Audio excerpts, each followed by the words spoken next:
Once again, in last night's Republican presidential debate, the audience was more interesting than the candidates. This season's debate audiences have revealed more about themselves than we have ever learned from previous debate audiences. We knew that Republican voters are in favor of the death penalty. We did not know that, contrary to the Christian values that many of them espouse, they absolutely love the death penalty, just can't get enough of it. Governor Perry, a question about Texas. Your state has executed 234 death row inmates, more than any other governor in modern times. Have you...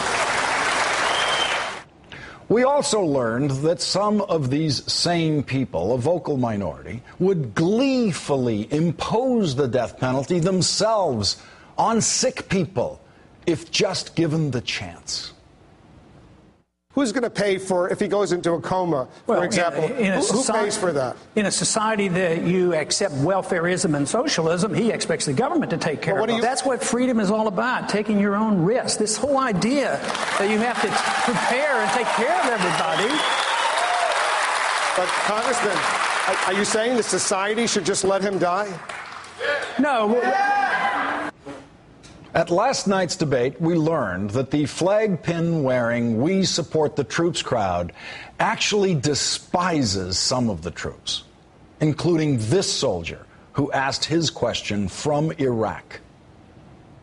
In 2010, when I was deployed to Iraq, I had to lie about who I was because I'm a gay soldier, and I didn't want to lose my job.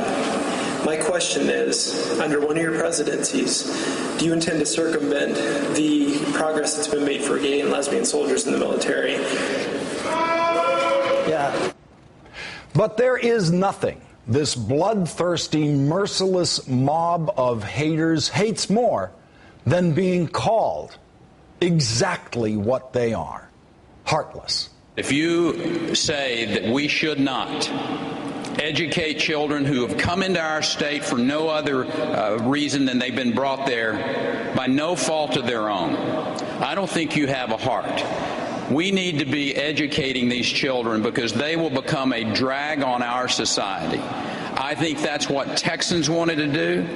Out of 181 members of the Texas legislature, when this issue came up, only 4 dissenting votes. This was a state issue.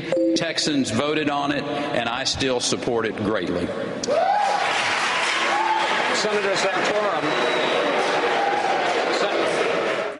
Fox News pollster Frank Luntz, who conducted a focus group with Republican voters during the debate, said Perry's defense of the Texas DREAM Act, which allows children of illegal immigrants to pay in-state tuition rates if they graduate from a Texas high school and are accepted into a state university, provoked, quote, the most negative reaction I've seen any Republican candidate have among Republican primary voters.